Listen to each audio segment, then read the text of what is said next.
जय श्री राधे कृष्ण। आइए सुनते हैं भक्त राजा और भगवान श्री कृष्ण की कृपा की कथा। बहुत समय पहले की बात है। आर्यवर्त में एक सुंदर और समृद्ध राज्य था। उस राज्य के राजा का नाम था राजा चंद्रकेतु। राजा बहुत पराक्रमी, न्यायप्रिय और धर्मात्मा थे। उनकी प्रजा उन्हें पिता समान मानती थी। महलों में वैभव था, सेना बलशाली थी, लेकिन राजा के मन में एक गहरी पीड़ा थी। उन्हें भगवान के साक्षात दर्शन की तीव्र इच्छा थी। राजा प्रतिदिन मंदिर जाते, यज्ञ करते और दान देते, ब्राह्मणों और साधुओं की सेवा करते, परंतु उनका मन कहता, जब तक भगवान को अपने हृदय में अनुभव न कर लूं, तब तक जीवन अधूरा है। समय बीतता गया। एक वर्ष ऐसा आया जब पुरुषोत्तम मास प्रारंभ हुआ। पूरे राज्य में इस पवित्र मास की चर्चा होने लगी। मंदिरों में भजन होने लगे, घाटों पर दीप जलने लगे और संत महात्मा भगवान विष्णु की महिमा सुनने लगे। एक दिन राज्य में एक महान संत पधारे। उनके मुख पर अद्भुत तेज था। राजा ने उनका आदर सत्कार किया और विनम्रता से पूछा, गुरुदेव, मैं भगवान को कैसे प्राप्त कर सकता हूँ? संत मुस्कुराए और बोले, राजन, सभी महीनों में पुरुषोत्तम मास सबसे श्रेष्ठ है। यह स्वयं भगवान नारायण यानी श्री कृष्ण को प्रिय मास है। जो इस मास में सच्चे मन से भक्ति करते हैं, उसका जीवन बदल जाता है। यदि तुम पूर्ण श्रद्धा से व्रत, भजन और सेवा करोगे तो भगवान अवश्य कृपा करेंगे। राजा ने उसी क्षण संकल्प लिया कि वे पूरे पुरुषोत्तम मास में राजसी सुखों का त्याग करेंगे और अगले दिन से राजा का जीवन बदल गया। वे ब्रह्म मुहूर्त में उठते, नदी में स्नान करते और पीले वस्त्र धारण कर मंदिर जाते। वह घंटियों की मधुर ध्वनि के बीच वे भगवान श्री कृष्ण का अभिषेक करते। चंदन, तुलसी और पुष्प अर्पित करते हुए उनकी आंखों से प्रेम के आंसू बहते थे। राजा ने अपने भोजन को भी अत्यंत सरल बना लिया। वे दिन में केवल एक बार फल और दूध ग्रहण करते, रात में भूमि पर सोते और अधिक समय भजन कीर्तन में बिताते। धीरे धीरे पूरे राज्य में भक्ति की लहर फैल गई। प्रजा भी राजा को देखकर पुरुषोत्तम मास का व्रत करने लगे। नगर की गलियों में हर समय राधा कृष्ण और हरे राम का संकीर्तन गूंजने लगा। लेकिन भगवान अपने भक्तों की परीक्षा अवश्य लेते हैं। एक रात भयंकर तूफान आया। आकाश में काले बादल छा गए, बिजली चमकने लगी। उसी समय महल के सैनिक घबराकर राजा के पास आए। महाराज, शत्रु राज्य ने अचानक हमला कर दिया है।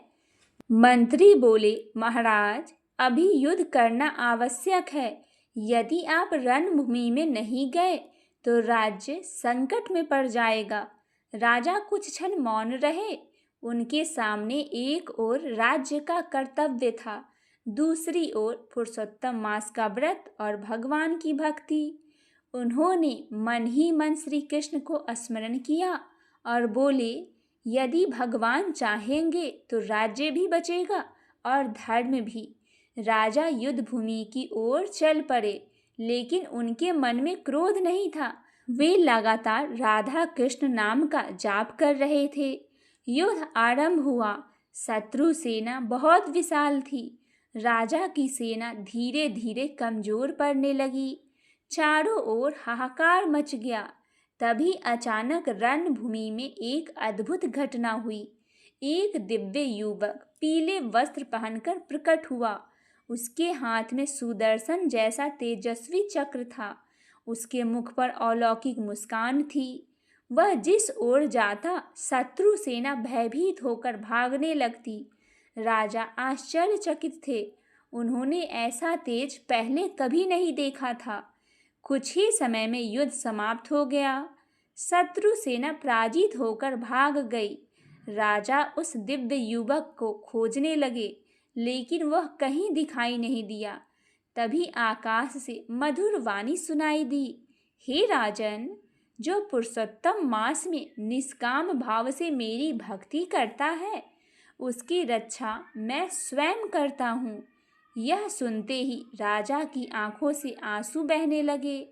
वे समझ गए कि स्वयं भगवान श्री कृष्ण उनकी सहायता करने आए थे। उस दिन के बाद राजा का हृदय पूरी तरह बदल गया।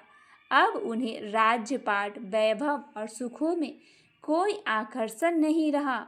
उनका मन हर समय भगवान के चरणों में लगा रहता था। पुरुषोत्तम मास समाप्त होने में कुछ ही दिन शेष थे। अंतिम एकादशी के दिन राजा ने पूरे राज्य में विशाल भंडारे का आयोजन कराया। हजारों साधु संत, गरीब और यात्री भोजन करने आए। रात्रि में मंदिर में भव्य कीर्तन हुआ। दीपकों की रोशनी से पूरा नगर जगमगा उठा। राजा स्वयं मृदंग बजाकर भगवान के नाम गा रहे थे, हरे कृष्ण कृष्ण कृष्ण हरे हरे। भक्ति में डूबे हुए राजा को ऐसा अनुभव हुआ मानो समय रुक गया हो। मंदिर के गर्भगृह से दिव्य प्रकाश निकला। सभी भक्त विस्मित हो उठे। उस प्रकाश के माध्यम स्वयं भगवान श्री कृष्ण प्रकट हुए। उनके सिर पर मुकुट था, हाथ में बांसुरी और मुख पर करुणामय मुस्कान थी। राजा भूमि पर गिर पड़े। प्रभु, आज मेरा जीवन सफल हो गया है। भगवान बोले, हे भक्त, तुमने पुरुषोत्तम मास में सच्चे प्रेम से मेरी आराधना की है। तुमने राज्य, अहंकार और सुखों से ऊपर उठकर भक्ति को अपनाया है, इसीलिए मैं तुमसे प्रसन्न हूँ। राजा रोते हुए बोले, प्रभु, मुझे कुछ नहीं चाहिए, बस आपके चरणों से प्रेम बना रहे।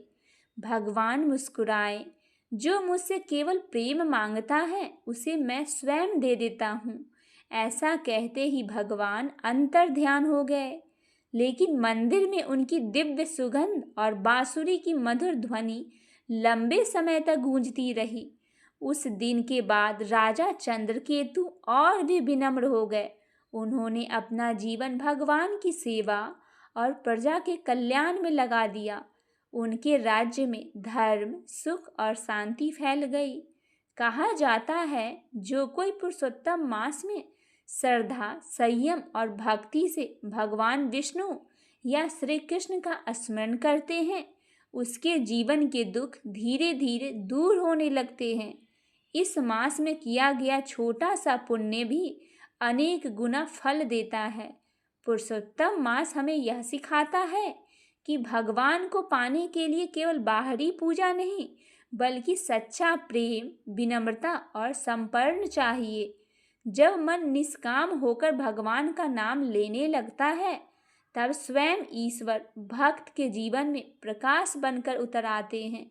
बोली भगवान श्री कृष्ण जी महाराज की जय हो।